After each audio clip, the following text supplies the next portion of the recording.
आता पाहूया मुंबई आणि पुण्यातल्या टॉप 9 बातम्या।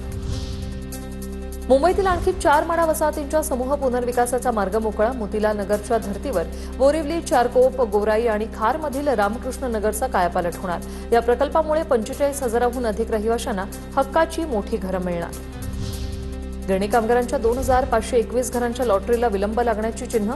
गृहनिर्माण विभागाच्या आदेशाला म्हाडाची केराची टोपली। कामगारांमध्ये तीव्र नाराजी, मात्र म्हाडाने अद्याप याबाबत काहीच निर्णय घेतला नसल्याचं कळतंय।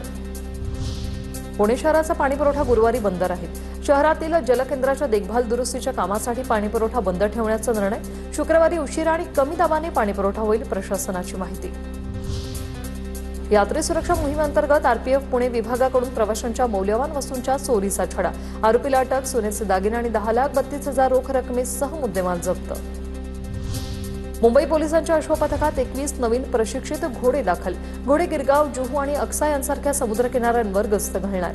महाराष्ट्र दिनाच्या संचलनात हे घोडे पहिल्यांदाच जनतेसमोर येतील। गर्दी नियंत्रण आणि व्हीआयपी सुरक्षेसाठी वापर केला जाईल।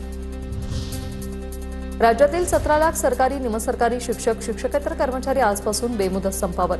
या संपामुळे शाळा, रुग्णालय, शासकीय कार्यालयातील कामकाज ठप्प होण्याची चिन्ह।